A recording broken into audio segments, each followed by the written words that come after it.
Hi guys and welcome back to my blog. तो आज इस वाले ब्लॉग में, पिछले ब्लॉग में तो हमने नेगेटिव्स बताए थे इको स्पोर्ट के बारे में। इस वाले ब्लॉग में इस गाड़ी के बारे में पॉजिटिव पॉइंट्स बताते हैं आपको।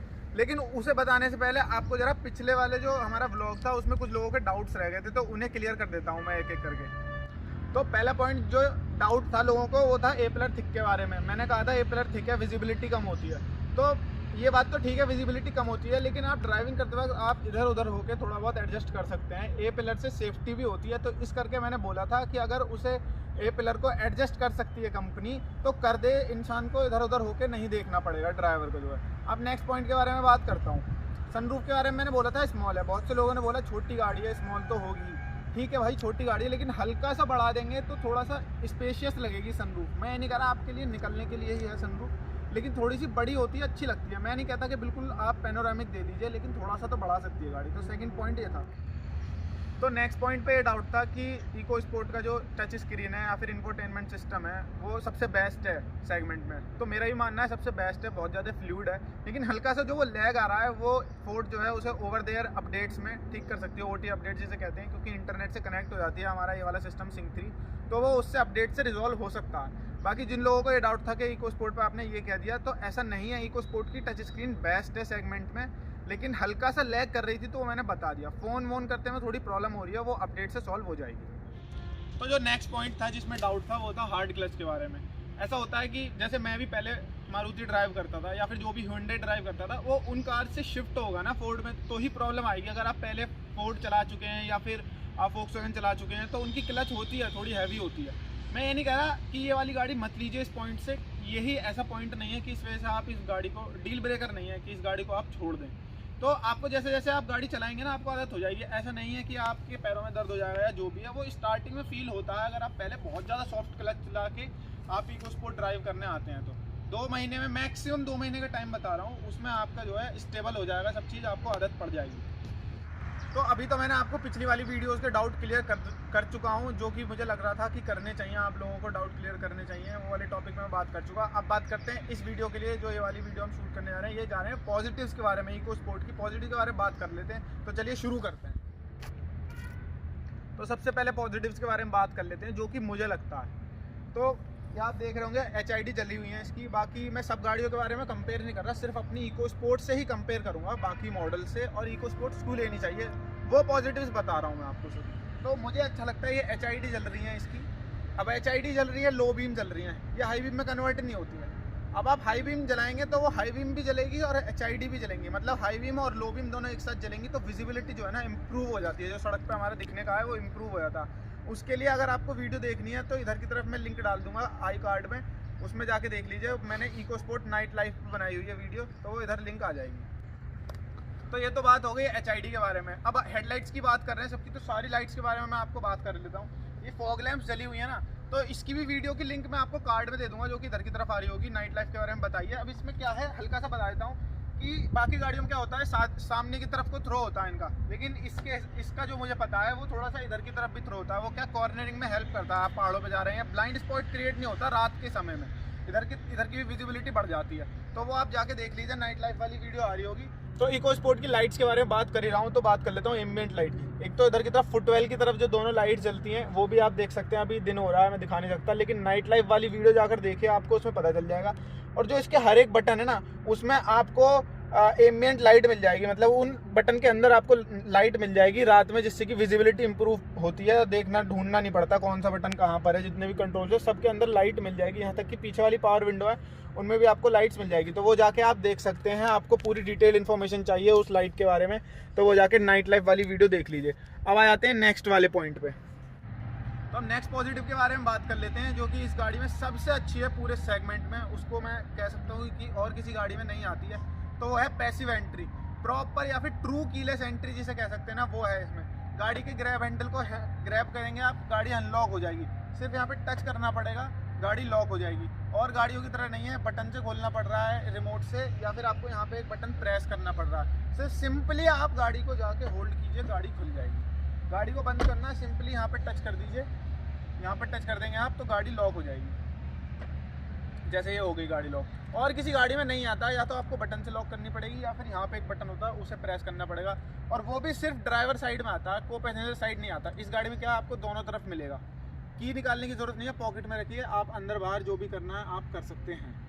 तो अब इसका जैसे कि नेगेटिव था, टायर का एक पॉजिटिव भी है, जो कि मैंने अपनी सेकंड वीडियो बनाई थी जो कि वाया है बॉट इको स्पोर्ट, उसमें भी मैंने समझाया, आप जाके देख सकते हैं।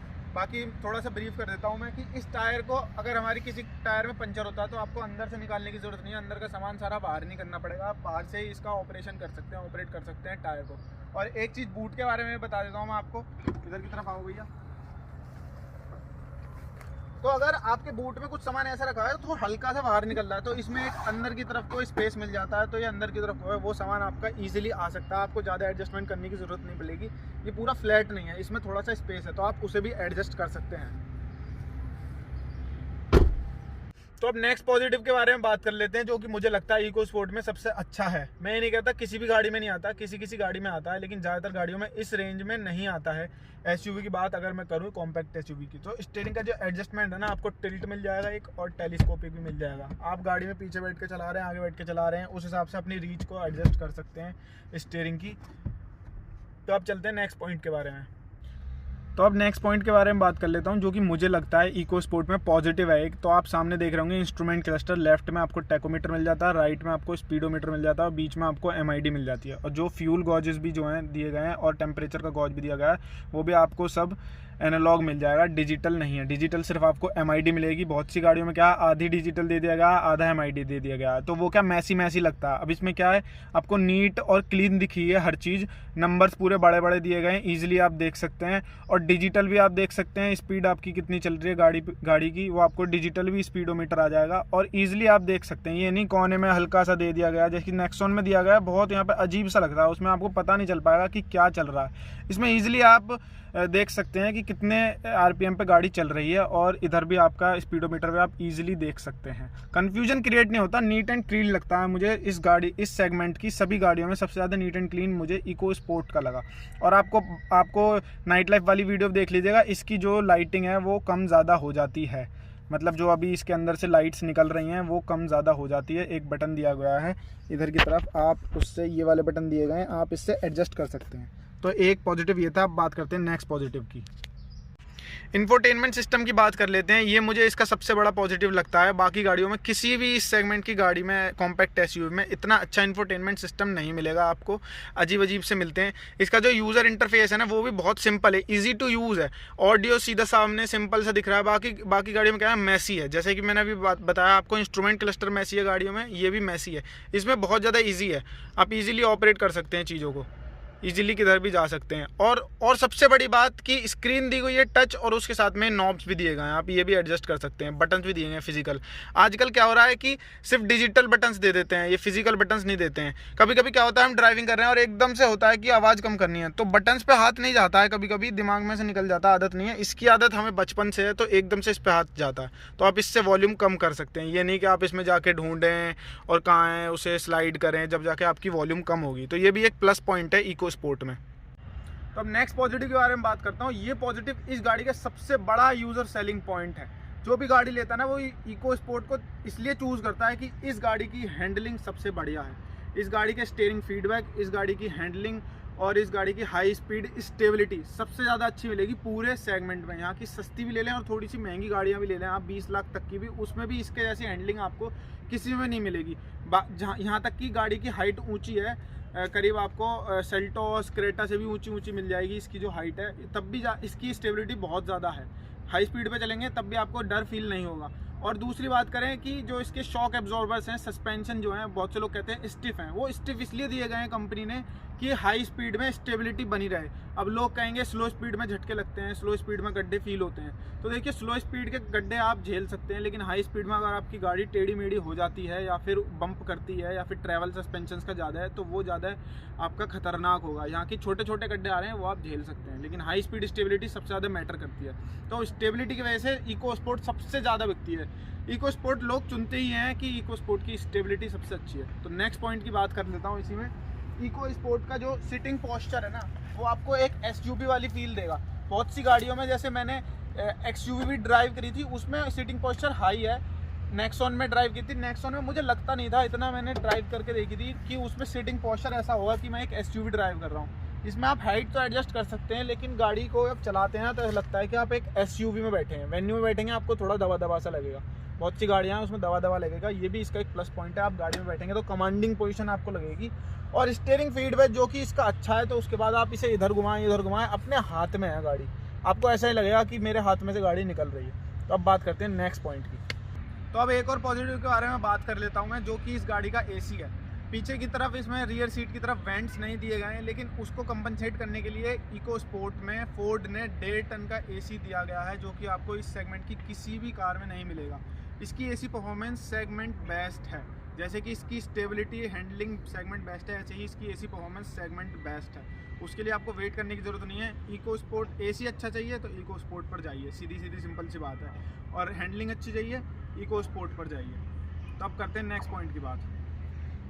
अब जैसे कि मैंने अभी सीटिंग पोस्चर को रिलेटेड बात की थी अभी मैंने पिछले पॉइंट में, तो अब बात कर लेते हैं इस गाड़ी में टॉप मॉडल में, जो कि स्पोर्ट्स मॉडल है, उसमें जो सीट्स है ना वो थोड़ी स्कूप्ड आउट आती हैं, तो उसमें बैठने में आपको ईज ऑफ यूज़ होगा। आपको बहुत सी गाड़ियों में क्या है, फ्लैट सीट्स होती है, पीछे तो पैर जो है ब्रश होते हैं। अब मैं आपको बैठ के दिखा देता हूँ। मेरी हाइट 6 फीट है, मैंने आगे वाली को पैसेंजर साइड सीट जो है वो अपने हिसाब से एडजस्ट कर लिया है। तो अभी तो ये हो गया एकदम सीधी पोजीशन हो गई। अब मैं थोड़ा सा रिलैक्स होकर बैठना चाहूँ ना तो मैं ऐसे हो सकता हूँ। तो अभी भी मेरे घुटनों के लिए, आगे नीज के लिए स्पेस है और मैं पूरा लीन होकर बैठा हूँ। सीट भी मैंने रिक्लाइन की हुई है, पैर भी मैंने आगे तक फैलाए हुए हैं, तो मैं सबसे कंफर्टेबल पोजीशन में हूँ। 6 फीट वाला बंदा इस पोजीशन में बैठेगा, उसे कंफर्टेबल फील होगा। अब बात करते हैं कि अगर सीट इस हिसाब से पीछे है तो पीछे वाली सीट में कितना स्पेस बचता है।